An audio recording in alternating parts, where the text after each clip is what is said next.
Olá, muito boa noite para você. Começa agora o Aparecida Debate, um espaço para discutirmos os principais assuntos do Brasil e do mundo. E hoje vamos falar sobre o programa Verde e Amarelo.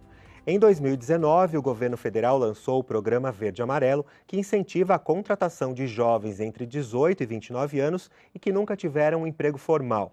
Mas a medida provisória desse programa, enviada pelo governo, é polêmica e enfrenta resistência no Congresso. Um dos motivos é que, ao mesmo tempo em que incentiva a contratação, o programa também desonera as empresas de algumas obrigações trabalhistas.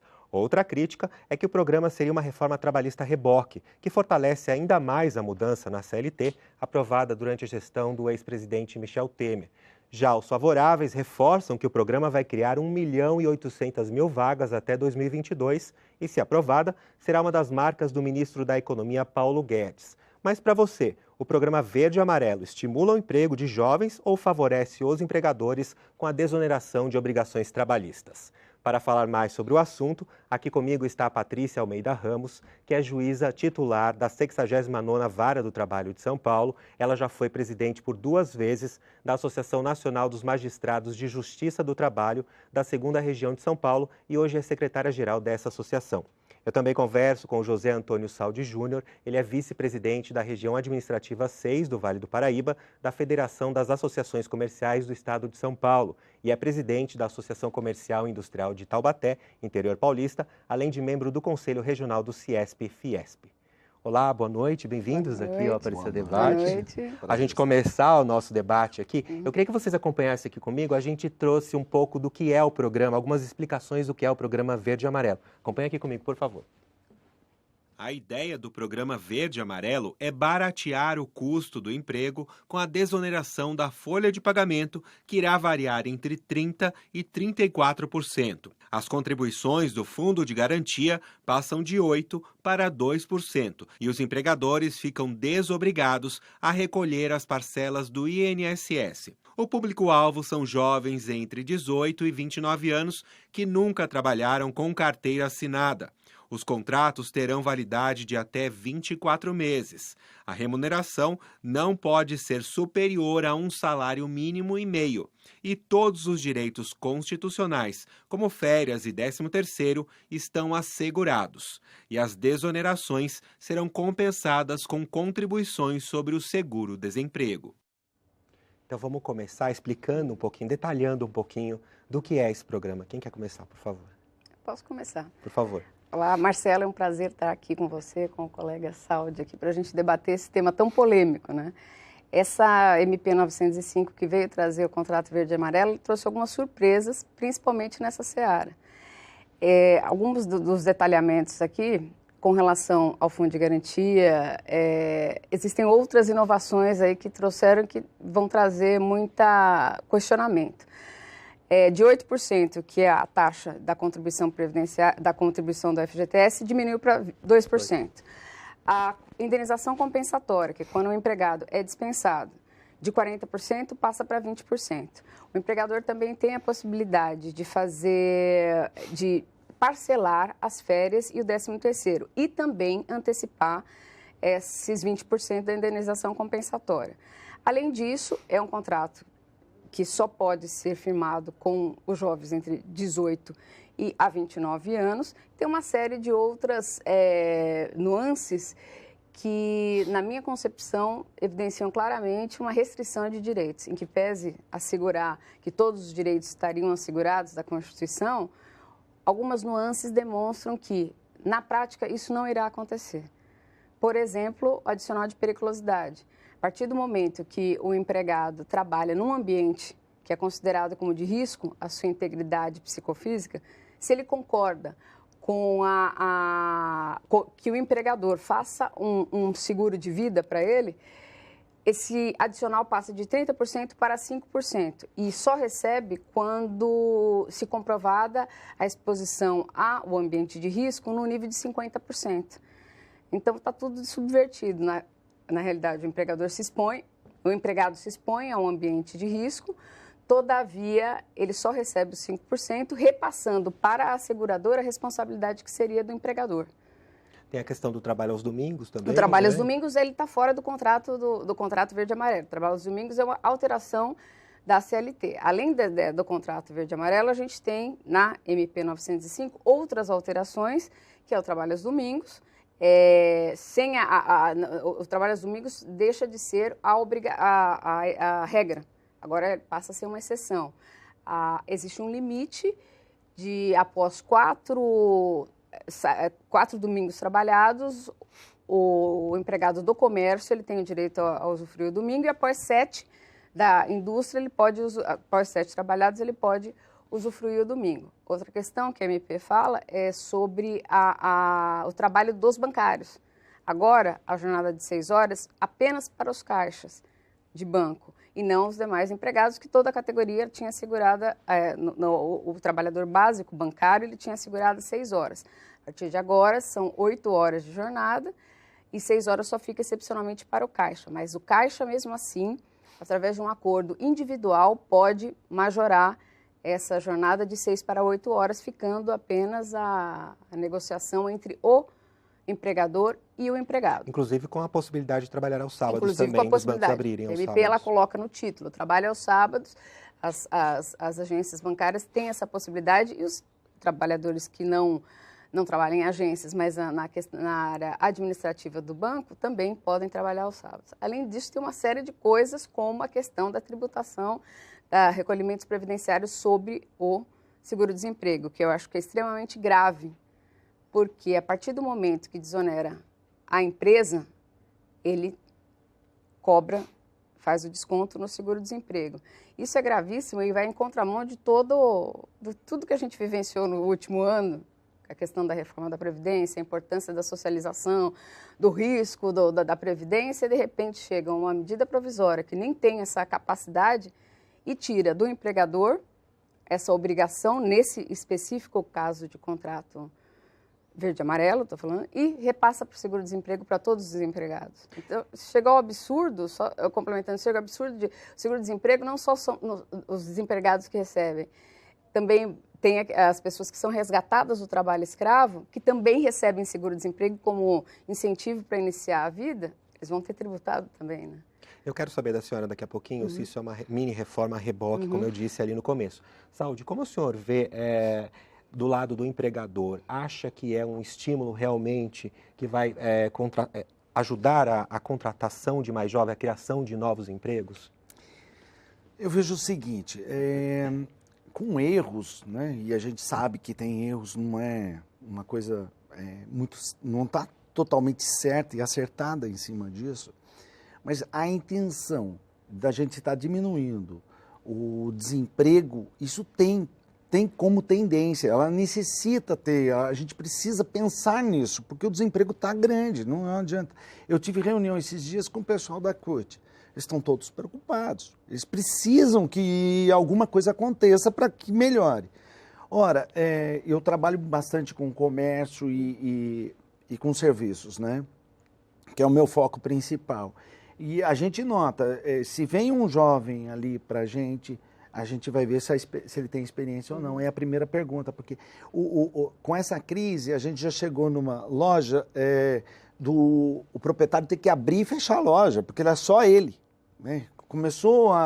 Agora ele começa a contratar. Então, quantos desempregados estavam no comércio? Aí, a solta. Quando começa a contratar, você vai contratar quem? Aquele que tem experiência ou aquele que está chegando de novo? Então, tem que ter algum método para a gente conseguir trazer esse jovem para o mercado. O que não dá é deixar esse jovem na rua sem emprego, sem nada. A senhora acha que, então, reduzir a burocracia nas obrigações trabalhistas acaba favorecendo, ajudando, então? Algumas pessoas, mas eu tenho a certeza do seguinte, e aí a gente tem empresários e tem empresários, né? Então, a gente trazer esse jovem no começo, porque esse jovem está desonerando alguma coisa, logo em seguida esse jovem vai passar, se ele for bom, logo em seguida ele passa a ter todos os incentivos que são normais a um que tenha bastante experiência e etc. Então, eu acredito sim que há uma intenção do governo de melhorar, de trazer, errado ou não, ele está com uma intenção. Assim como os outros né, lá atrás mesmo, do PT ou não, sempre quiseram melhorar o emprego e trazer, um fator importantíssimo para a nossa economia. As indústrias hoje, robotizando tudo, colocando o funcionário para fora, esse funcionário é o que mais recebia, os valores mais altos estavam lá na indústria, né? E agora esse pessoal está na rua e a gente tem um problema para resolver, né? Eu espero, né, que o Congresso realmente organize a casa, veja aquilo que realmente é prejudicial, né, para o empregado, porque ele é o principal.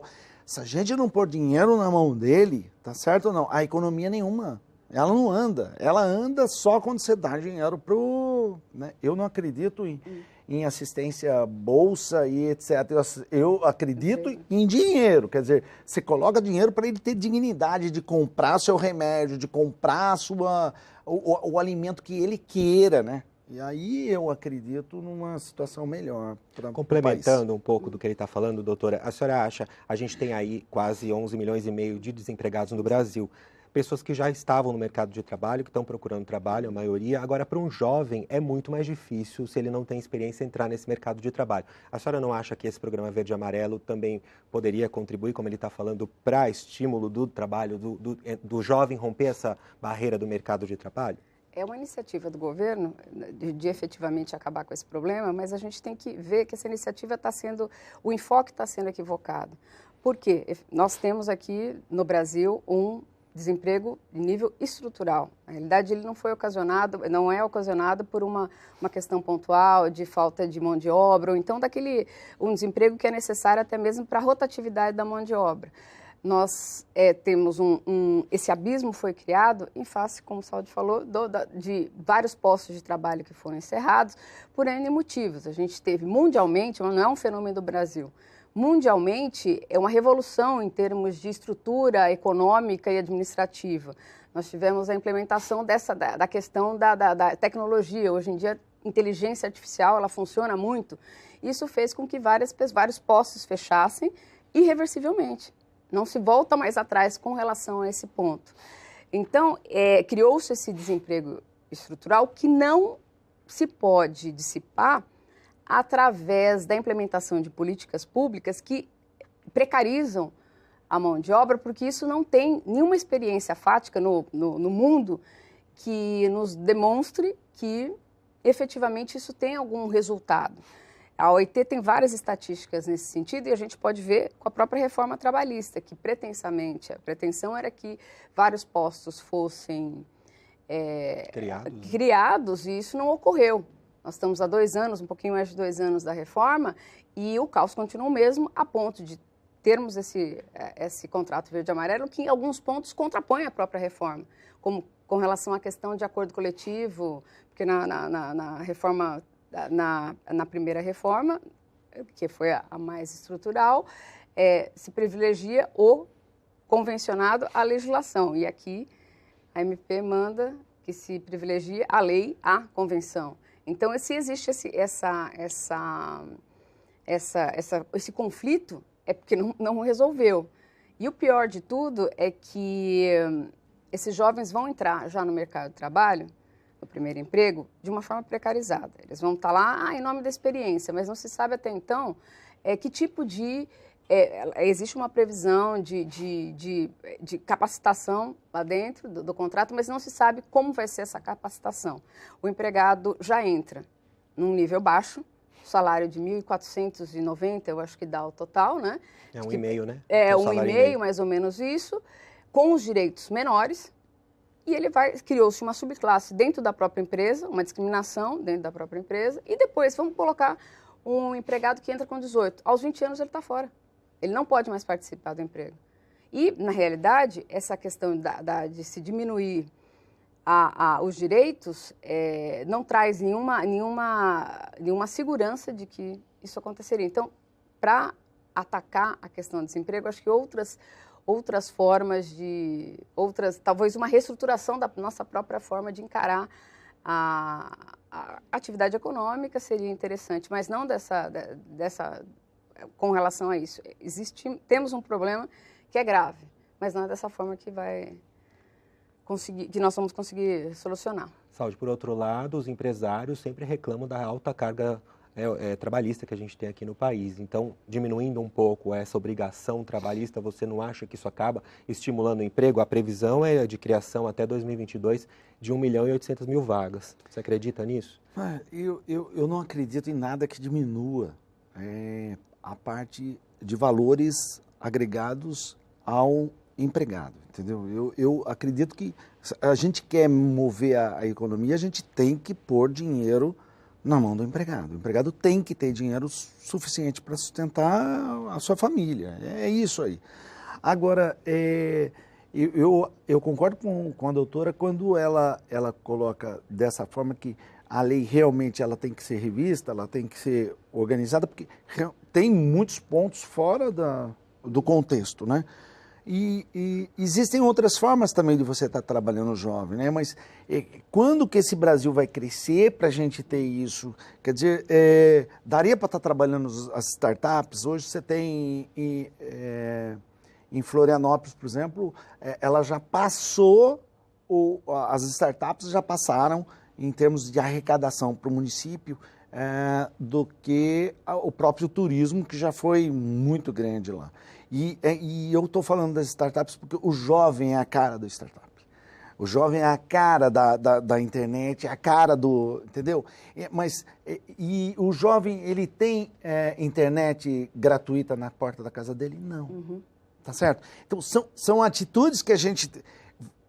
O mais importante de tudo, nós temos que ter vontade de melhorar. Nós temos que ter vontade de tirar esse desempregado e dar emprego para ele. Entendeu? Qual é a melhor forma? Eu não sei. Eu espero que a Justiça e o Congresso realmente resolvam isso e não entrem com prejuízo para um empregado, né? E não é isso. A ideia é que esse empregado, né, ou essa pessoa, esse jovem que esteja querendo trabalhar, que ele tenha a oportunidade, né? Que ele consiga andar de maneira que acrescente a economia, sim, sim. Né? Dinheiro suficiente. Agora, se o governo tem essa vontade de estimular o emprego, por que o programa Verde Amarelo enfrenta tanta resistência por parte do Congresso? A senhora acha que tem a ver com o que eu falei ali, uma das críticas é que seria uma mini reforma trabalhista reboque? Porque ele está estruturado totalmente equivocado, primeiro quanto à forma, que tem várias inconstitucionalidades, várias matérias que não podem ser discutidas, várias não, a única que talvez poderia ser discutida em MP seria, medida provisória, seria a questão do contrato verde e amarelo. As outras matérias não têm a relevância e urgência necessárias para que seja discutido, seja previsto numa medida provisória. E também porque esses pontos que são os mais nevrálgicos, né, que são da diminuição dos direitos do empregado verde e amarelo, vamos colocar assim, eles ferem a isonomia daqueles outros que estão lá, no primeiro ponto. E dois, numa questão macro, ele não cria nenhum tipo de direito, não tem nenhuma compensação para a perda dos direitos que, ao longo da lei, elas vão se perpetrando, né? A gente tem vários artigos lá que se constitui alguma coisa diferente lá. Então, não tem uma compensação. Então, a gente tem um recorde de emendas, né? Foram 1.940, se não me engano, é mais ou menos esse número. Inclusive, 8 delas foram apresentadas na comissão mista pela ANAMATRA, que é a associação que eu sou a secretária-geral, que efetivamente demonstrando que se pode haver uma alteração, sim, ninguém nega isso, a gente deve fazer alguma coisa, mas com uma discussão com a sociedade, com as entidades civis interessadas, não dessa forma, não, vamos colocar, é isso que vai dar, porque é isso que vai acabar. Porque eu acho que tem uma ligeira confusão com relação a essa questão do direito do trabalho e o direito ao trabalho. Todo mundo tem o direito ao trabalho, mas nem por isso o direito do trabalho ele tem que ser menor, ou ele tem que estar associado à economia. Porque os dois estão na Constituição, né? Direito ao trabalho digno está na Constituição, direito ao trabalho também está na Constituição. E a ideia é que ambos caminhem de uma forma, no mesmo nível, equivalentes, né? Para que, assim como o direito de propriedade do empregador de gerir a sua empresa com o mínimo de capacidade de levar o negócio para adiante, né? Então, eu acho que existe essa confusão, não devemos analisar a questão sob essa perspectiva. O direito do trabalho tem que estar submetido à economia, não tem emprego porque o problema do direito do trabalho é um problema muito mais complexo que isso. E agora a gente vai ver uma reportagem, a repórter Gabriela Leite, ela foi para as ruas para ouvir a opinião das pessoas sobre o programa Verde e Amarelo. Vamos acompanhar aqui. Como que você acha que está esse cenário de jovem mercado de trabalho? Olha, está um pouco complicado para os jovens, ainda mais da nossa idade, e que também não possuem nenhuma experiência no mercado de trabalho e está em busca desse mercado. Você acha que precisaria de um programa, alguma coisa do governo que incentivasse aí, desse mais oportunidade para os jovens? Sim, nós temos o Jovem Aprendiz, porém tem uma falta de negligência quanto aos jovens que ainda não conseguem adentrar dentro desse mercado, pois por mais que seja bem abrangente a partir da idade, muitos jovens também não conseguem entrar com esse programa. Mas o mercado de trabalho eu vejo que tem muita gente desempregado porque tem a dificuldade em questão de não estar no meio ali, né? Não tem um conhecimento, não tem ninguém, então acaba complicando. E para os jovens é pior ainda, né? Porque não tem experiência. Não tem experiência e eu acho muito errado isso. Por quê? Porque, tipo assim, eu acho que eles deveriam dar uma chance para a pessoa mostrar o que faz para poder, né? Apostar naquela pessoa, ela consegue, ela é capaz e tudo. E você acha que falta uma questão de incentivo do próprio governo? Tem um novo projeto que chama Verde e Amarelo, que é um programa de incentivo para as empresas contratarem jovens de 18 a 29 anos. Daí o governo tem alguns benefícios e o jovem também. Você acha que, por exemplo, esse tipo de coisa pode ajudar ou atrapalha? Atrapalha, por quê? Porque eles acabam achando, tipo assim, muito fácil e deixa de correr atrás de um emprego, de ter uma coisa fixa, uma coisa certa. Eu acho que atrapalha bastante. Principalmente quando vai os 18 anos, né? Daí eles não têm nenhuma carteira assinada e o patrão não dá chance para eles por eles não terem experiência. Eu acho que o ideal seria ele pegar, né, um jovem, um trabalhador e ele lapidar, né, do jeitinho que a empresa precisa, do jeitinho que ele quer, entendeu? Acho que isso seria bem melhor do que eles ficarem querendo experiência.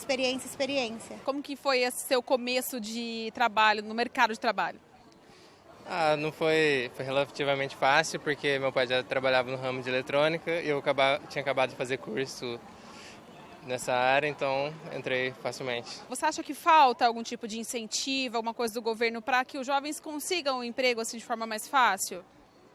É visível porque onde eu trabalho sempre precisa de técnico e dificilmente tem alguém capacitado, então creio que se tivesse mais capacitação da população seria mais fácil para todo mundo também. Então, Marcelo, é isso aí. Como você pode ver, muita gente ainda não conhece esse programa, né? Mas a opinião é praticamente todas iguais. Tá difícil para os jovens entrar no mercado de trabalho. Obrigado, Gabi. Vamos começar com você, Saldi, em relação à opinião das pessoas ali. A maioria ali das pessoas que a gente ouviu é a favor da contratação de jovens. E uma senhora ali, ela falou que a questão da lapidação, da formação do jovem, porque como ele vem sem experiência, ele vai entrar numa empresa e ele pode ser moldado, lapidado, conforme a necessidade da empresa.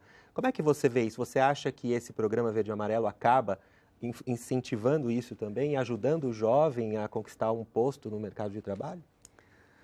Ele abre um espaço, né? Ou tenta abrir um espaço dentro do empresariado. Achar uma forma, né, viável para ele financeiramente, ele está trazendo. A doutora também, ela entende isso, que é necessário ter uma forma de colocar o empregado, aquele desempregado, empregado. Então, ali não foi discutido, né, nessas entrevistas, não foi discutido a parte formal da coisa, que é a parte legal daquilo que está se perdendo ou não. Mas a necessidade de ter empregos, todo mundo sabe que tem que ter e é isso que a gente vem lutando, né? A forma pode estar errada, mas a gente entende uma política que quer tentar, e não é só desse governo, de todos, né, de tentar o máximo possível dar emprego, principalmente para os jovens. Então, o jovem aprendiz, que foi citado também, É um programa que existe. Em Taubaté existe a SOAPRO que cuida disso. Quer dizer, o jovem está ali, está trabalhando o máximo possível e se especializando. Hoje você tem um Sebrae que você consegue estar fazendo grandes cursos com ele. O Sebrae dá curso bastante, né, em cima disso. Quer dizer, existem formas e mais formas disso, de dar especialização para ele. A gente precisa só saber de que maneira isso deve ser melhor abordado, né? Sem prejuízo do empregado, e sim colocando mais dinheiro na mão dele e ele consiga andar e, às vezes, até organizar a própria família, porque é pai, mãe, desempregado e o jovem que tem que sustentar a família. É isso que a gente está vendo e não adianta a gente dizer que não, né? Quer dizer, não pelo simples fato de dizer não, mas se está errado, vamos corrigir, mas vamos tentar, de qualquer forma, colocar ele no mercado de trabalho, que é fundamental isso.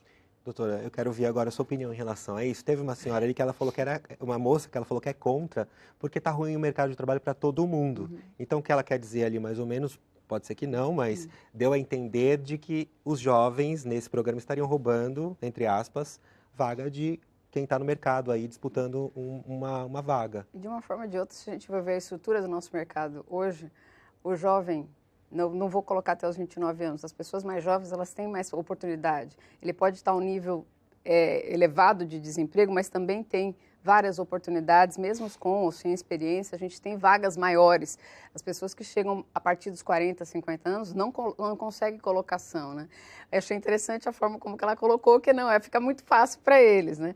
Mas é interessante que cada um tem uma visão de mundo, né? Dentro do que a gente está vivendo, cada um tem a forma de analisar. E eu achei interessante o menino falando a respeito da falta de capacitação. Para mim, o caminho está na capacitação, da capacitação através de cursos técnicos, como o Saúde falou, até hoje em dia está bem na moda a questão de termos de cooperação. O governo poderia fazer termos de cooperação com grandes empresas e, efetivamente, que destinariam determinado tipo de setor para que esses jovens aprendam, adquiram essa experiência, não através dessa forma de contratação por contrato verde e amarelo, mas através desse incentivo à empresa e ao próprio jovem para aprender. Com grandes empresas a gente consegue fazer a experiência excelente para outras empresas, outros empreendimentos. Seria interessante que depois que acabasse esse período de estágio, entre aspas, vamos colocar aqui, ele estivesse pronto para qualquer outro lugar. O que não acontece num primeiro momento, pelo que eu vejo com a proposta do contrato verde e amarelo. O programa verde e amarelo não tem nenhuma parte de cursos, que também oferece parte de cursos para esses jovens? Ele tem uma cláusula lá, que é um artigo que fala que vai haver essa possibilidade de capacitação, mas isso numa forma ampla. Não se sabe quando, nem como, nem onde, e isso vai depender de uma regulação própria e específica. Essa não é a prioridade do contrato, né? Então, verde e amarelo. Então, é uma expectativa. A gente avalizar esse contrato na expectativa do que pode acontecer, é a mesma coisa avalizar na expectativa de que, efetivamente, as limitações que são colocadas lá, elas serão observadas pelos empregadores, porque fiscalizadas pela Ministério da Economia. O que a gente não sabe também como vai acontecer, em que pese lá tem uma série de artigos especificando as formas de fiscalização. Então, é tudo muito vago quando é efetivamente a criação, tanto de benesses para aquele empregado que está em vias de aprendizado, como de fiscalização para ver se o empregador vai cumprir mesmo o limite dos 20%, a questão de outras coisas lá, né, que lá prevê. Então, eu acho bem complicado, né, a gente ir por esse lado. Agora, Saúde, por outro lado, tem muito jovem que pode estar assistindo a gente e que está sem perspectiva em casa, está estudando e não sabe se vai terminar o curso, se não vai, se vai entrar no mercado de trabalho. Então, o programa Verde e Amarelo entraria ali. Ele termina o ensino médio e depois ele pode ou não fazer uma faculdade, mas pelo menos ele teria um emprego garantido. Como é que você vê isso? Olha, não é só isso, não. É depressão.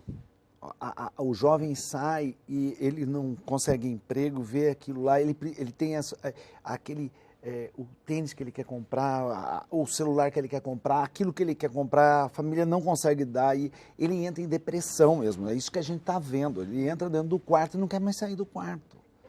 E aí a responsabilidade de todo esse processo funcionar para que a gente consiga, porque isso vai para o sistema de saúde também, que vai dar um gasto enorme no sistema de saúde e pode ser irreparável dentro do contexto, né? A gente tem que ter alternativa para isso, a gente tem que pensar e querer fazer alguma coisa para melhorar, né? Eu não acredito, eu estava falando fora do contexto com a doutora, eu não acredito nessas coisas que são proibitivas só por ser proibitivas. Eu acredito na educação, sim, organizando o máximo possível para que tenha uma consciência melhor para se melhorar. Então, na educação, para você trabalhar o próprio empresário de dizer assim, olha, você não pode fazer isso, você não deve fazer isso, porque isso vai ocasionar naquilo. Mas vira o proibitivo só pelo proibitivo e coloca todo mundo no mesmo bojo e aí a gente fica meio que perdido, né? Eu não tenho condições de fazer isso, a gente não contrata desse jeito, mas os estagiários que estão na universidade, por exemplo, que estão na faculdade, que querem entrar, a gente consegue, e depois ele terminou a faculdade, não tem mais esse estágio, você tem que colocar, e aí ele perdeu aquele emprego que era estágio, que ele ganhava muito menos do que os 1.500 e acaba ele entrando dentro de um quarto e não quer sair mais. E isso vai ocasionar na mãe que já estava precisando do pouco, de gastar dinheiro, de ficar preocupada com o filho, de não conseguir ir para um trabalho onde ia com a cabeça tranquila, porque o filho está lá dentro do quarto e não sabe o que... Quer dizer, algo tem que ser feito. Mas, em contrapartida, eu quero complementar o que você está falando, de fazer uma pergunta. Porque tem uma pesquisa da USP que mostra que quanto mais cedo você entra no mercado de trabalho, menos você ganha. Então, como é que você vê isso? Não é um pouco contraditório? Porque ele já começa ganhando pouco, então é muito mais difícil para esse jovem conquistar, ganhar mais lá na frente. O que é ganhar mais, né? A responsabilidade de você estar num trabalho logo cedo, de você ter a alegria de poder estar comprando algo agora, quer dizer, e você está deixando de gastar dinheiro com remédios, né, tarja preta, seja lá o que for. Será que isso de valorizar o jovem, de dar emprego para ele logo cedo, cada caso é um caso, né? E a gente não pode dizer não para o jovem, né? Eu acho que é por aí que tem que ser. Eu estava falando também com a doutora, minhas filhas têm, com 14 anos, eu já me encaixei, mas com receio da Justiça do Trabalho de passar. Eu olhar minhas filhas... Não era jovem aprendiz. Não era jovem aprendiz. Quer dizer, aonde que a gente... até onde eu posso ir, né? É proibido, mas... assim, de vez de dar mesada, eu falei assim, ó, você trabalha um dia na semana e eu te dou R$100. Se você trabalhar 2 dias na semana, eu trabalho... E assim eu fui ajustando a minha coisa. Hoje eu tenho grandes empresárias dentro do contexto, trabalhando, querendo crescer e tal. E elas vão ganhar menos porque elas começaram no 14? Eu questiono esse contexto, entendeu? Não é assim, cada caso um caso, e a gente tem que olhar pela perspectiva de... aquele que está desempregado tem que estar trabalhando. Aproveitando essa pergunta, também faço para a senhora dessa pesquisa e também queria saber quais são os reflexos econômicos e sociais desse programa Verde e Amarelo para a população brasileira. Eu acho que o reflexo econômico e social é efetivamente cada vez mais a precarização da mão de obra trabalhista, né, de trabalho. Eu acho, só colocar uma questão, colocar luz numa questão, num ponto que efetivamente vem sendo repetido e que talvez não esteja claro. O fato de acontecer esse incentivo, né, do governo, não quer dizer que a vaga já está aberta. Por quê? O programa fala em novas vagas. Tá certo que depois nós temos outros artigos lá que dá para inclusive, esse limite ser extrapolado. Mas não até, desculpa só interrompendo, até tem essa polêmica de Sim. que ele vai tirar a vaga de quem já estava contratado para colocar essa vaga para recolher menos imposto, essas Porque coisas. num primeiro momento é novas vagas, mas depois logo dois artigos abaixo fala que se a empresa tiver com um quadro de funcionários em 2019, outubro de 2019, 30% a menos do que tinha em outubro de 2018, então ele pode contratar. Ou então, no caso de necessidade imperiosa, pode contratar. Quer dizer, a regra geral de novas vagas, ela é subvertida. Mas vamos partir desse pressuposto, que são novas vagas. Só se consegue novos postos dentro de uma empresa se há investimento dentro da própria empresa. Eu vou invocar um exemplo bem simples com relação a isso. Uma vez, no final do ano passado, eu fui viajar e quando eu voltei no meu condomínio, 20 dias depois, vem aqui assinar uma autorização porque a sua portaria virou virtual. Quer dizer, 3 ou 4 postos de trabalho foram eliminados dentro do condomínio e essas pessoas de 20, geralmente o pessoal de condomínio trabalha 20, tinham de 20, 18, 5 anos foram dispensados. Instalou-se o porteiro virtual, que é aquele porteiro que não precisa de uma pessoa lá atendendo. Esses postos foram eliminados. Pela lei, né, pela medida provisória, o meu condomínio estaria apto para receber agora um trabalhador via contrato verde e amarelo, porque é para qualquer tipo de empresa, qualquer tipo de situação, né, qualquer de estrutura que receba a mão de obra. Só que ele não vai abrir esse posto, essa nova vaga. Ele não vai desconstituir o porteiro virtual e ele só vai colocar novas vagas abertas para preenchimento com empregados se ele ampliar. Se abrir, investir dinheiro ampliando o condomínio e tal. Então, isso acontece com qualquer tipo de empresa. Estou dando um exemplo bem simples para exemplificar de como é em outras empresas. Só vou criar novos postos dentro das outras empresas se eu investir para ampliar a empresa. Né? Então, isso não é uma coisa certa também que vai acontecer. Então, é uma expectativa que também depende de um futuro. Né? Se não for para substituir a mão de obra que está lá dentro de artimanhas da interpretação da própria norma, ampliar vai depender do investimento dentro da empresa. Isso depende do empresário. Ou então do próprio subsídio que o governo não está previsto dentro dessa MP, mas que venha a conceder. Então, é uma coisa um pouquinho mais complicada do que isso. Né? Então, essa parte eu acho que tem que ficar clara também, que não é certo, né, que isso tenha. A gente está se encaminhando para o final. Eu queria uma consideração final sua, Saldi, em relação do outro lado, dos empresários, dos comerciantes. O que você acha que poderia ser melhorado ainda mais nesse programa Verde e Amarelo para que ele passe no Congresso e seja aprovado? Eu acho que tudo é o bom senso e a discussão. A gente tem que sentar, discutir e ver qual a melhor forma daquilo caminhar. Que há um problema, existe, né? E isso é notório e que a gente tem que resolver, porque o jovem, para adentrar numa empresa, é muito complicado. E a gente sabe disso, porque com esse vasto número de pessoas desempregadas, ali você escolhe aquele que tem mais experiência, não o novo. Você não quer arriscar na sua empresa, né? Eu já tinha dito que nós passamos por um tempo que o empresário abria e fechava a porta, e não faz muito tempo.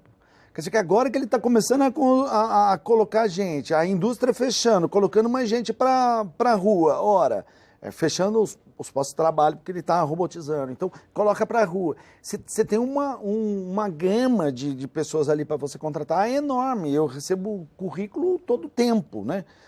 E o jovem, né? E aquela vontade de o jovem ter o seu dinheiro, organizar, isso nós não podemos deixar de lado. Nós temos que criar alguma coisa para melhorar isso para ele. Então, eu não vejo assim com... Eu sei que tem coisas erradas na própria lei, né, no próprio decreto, mas a gente precisa entender que há uma intenção, e não é só desse governo, de todos, de tentar melhorar isso. Rapidamente, doutora, em 1 minuto, por que a senhora acha que ela não vai ser aprovada no Congresso? Ela tem todas essas incongruências, tanto com relação à forma, tanto com relação ao conteúdo. E isso, de uma forma ou de outra, os parlamentares estão atentos para que existe a necessidade de uma, vamos colocar, de uma mudança estrutural, mas não a esse ponto, com essa correria tão grande, de se fazer tudo de forma atrapalhada, porque depois os prejuízos são piores, para depois tentar consertar como aconteceu com a reforma trabalhista. Então, eu acho que, efetivamente, começar do zero seria o melhor caminho mesmo, com a interlocução, com a conversa, com o diálogo com as entidades da sociedade, com os interessados nesse ponto. Em todos os pontos, para que a gente possa construir juntos, através de um consenso, alguma forma de sair desse abismo no qual a gente se encontra. Eu acho que essa é a melhor forma de chegarmos a esse denominador comum aí e conseguirmos uma sociedade mais justa, que é o que está previsto na nossa Constituição. Felizmente o meu tempo está acabando aqui, vamos acompanhar como é que fica então esse programa Verde e Amarelo. Eu quero muito agradecer a Patrícia Almeida Ramos, que é juíza titular da 69ª Vara do Trabalho de São Paulo. Ela é secretária-geral da Associação Nacional dos Magistrados de Justiça do Trabalho da 2ª Região de São Paulo. Meu muito obrigado também ao José Antônio Saldi Júnior, ele é vice-presidente da região administrativa 6 do Vale do Paraíba, da Federação das Associações Comerciais do Estado de São Paulo e é presidente da Associação Comercial e Industrial de Taubaté, interior paulista, além de membro do Conselho Regional do CIESP-Fiesp. E se você quiser rever esse programa, acesse o canal da TV Aparecida no YouTube, use a hashtag Aparecida Debate para deixar sua sugestão, crítica ou elogio na nossa página. O Aparecida Debate de hoje fica por aqui. Uma boa noite para você e a gente se vê na semana que vem. Tchau!